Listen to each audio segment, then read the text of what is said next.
Oi, eu sou a Maísa, eu tenho 25 anos e hoje eu sou empreendedora e fundadora da Lamoia. Mas antes de chegar até aqui, eu já fui atendente de lanchonete, já vendi sanduíche, já fui jovem aprendiz e também já dei aula particular, né? Ou seja, já fui professora. Cada fase da minha vida me ensinou algo e todas elas mostraram uma coisa em comum, que o incômodo que eu tinha me levaram a empreender.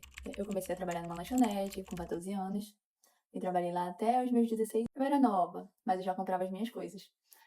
Desde celular, roupa, pagava meu lanche na escola. Foi aí que eu entendi a responsabilidade de ter o meu próprio dinheiro. Com 17 anos, eu ajudei umas amigas num projeto de eventos. Foi por pouco tempo, mas ali eu já comecei a entender a questão dos bastidores, a execução e a ter responsabilidade com a equipe. E foi mais uma experiência que me tirou da zona de conforto. E foi aí que eu entrei na faculdade com 18 anos. No primeiro período eu só estudava e no segundo período eu iniciei como jovem aprendiz. Era uma multinacional na área de manutenção. Era uma área totalmente fora da minha, mas eu aceitei o desafio e agradeci muito pela oportunidade. Foi quando eu tive que mudar o meu horário de estudo na faculdade para a noite e mesmo eu tendo a oportunidade, né, a proposta de continuar, eu tive que recusar porque eu sabia que aquilo não ia ser para mim. E aí a gente chega em 2019 e na faculdade, se eu não me engano, era na sexta-feira, eu não tinha aula, essa minha disciplina era EAD. Então, eu tirava esse dia para vender sanduíche no condomínio que eu morava. Não era um plano de negócio, era mais por necessidade mesmo. E eu precisava de dinheiro. E foi ali o meu primeiro contato com o empreendedorismo. Eu vendia, atendia e organizava tudo. Até cardápio online eu tinha criado para enviar no grupo do condomínio. Depois disso, eu comecei a dar aula a domicílio. E era quando eu atendia os meus alunos de 6 horas da manhã até as 16 horas da tarde. Chegava em casa, tomava banho e já ia direto para a faculdade. E como nessa época eu não queria trabalhar em qualquer escola, eu acabei criando a oportunidade para mim, já que não tinha nada que me atendia, eu fui lá e criei a oportunidade que foi dar aula de reforço a domicílio, e eu acertei muito nessa questão aí, foi um grande acerto. Ou seja, eu fui atrás dos meus próprios alunos, corri atrás deles, consegui, eu tinha no mínimo 10 alunos e dava o meu máximo assim durante a semana. Logo depois disso, eu recebi uma bolsa daquele programa de aperfeiçoamento é, de práticas pedagógicas do CAPES, né?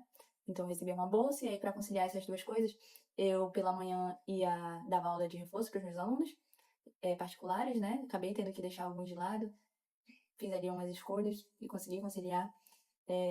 E pela tarde eu dava aula no colégio direcionada para ir. E nos dias livres, que era geralmente dia de quarta-feira, que era dia de planejamento, eu realocava esses alunos dos outros dias para esse dia, para poder conseguir ter um espacinho ali, até porque tinha coisas da faculdade para fazer, a faculdade estava acontecendo, tinha trabalho, tinha projeto, tinha prova, e tudo isso precisava dar conta. O final de semana não era às vezes suficiente para isso. Era cansativo, exaustivo, né, por ter uma rotina tripla. Eu tinha os 3 horários do dia estavam ocupados, mas assim, eu tinha aquela sensação de pertencimento. Foi quando eu comprei muito mais coisas pra mim, né? Antes era só celular, roupa, isso.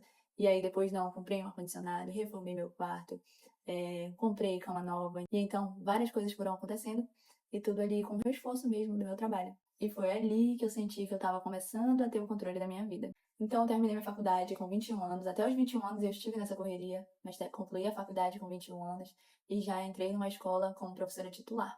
Foi quando eu comecei a usar ali o meu curso, né, de 4 anos de faculdade, comecei a realmente utilizar o meu curso para dar aula nessa escola. Com sala própria, alunos fixos, né, reuniões, os projetos que aconteciam durante a escola, elaboração de provas, tudo isso estava acontecendo ali e eu estava me encontrando na profissão. E aí, por um tempo, eu tive que viajar, fiquei um tempinho fora, em torno de 3 meses aí, fora da minha cidade natal. Quando eu voltei em 2023, eu comecei a trabalhar em uma instituição, né, de educação com metodologia japonesa. E foi um período, assim, mais estável da minha vida, onde eu tinha um emprego que trabalhava de tempo integral, de segunda a sábado, com uma carga horária semanal aí de 44 horas. E tava tudo ok, era uma rotina mais previsível, mas onde ainda assim eu sentia que faltava alguma coisa, não estava completa, eu precisava de alguma coisa. E foi quando eu trabalhei lá até julho de 2024, o que levou a eu pedir demissão, é, tudo de uma forma muito tranquila, foi uma despedida, assim, difícil, porque de alguma forma eu sentia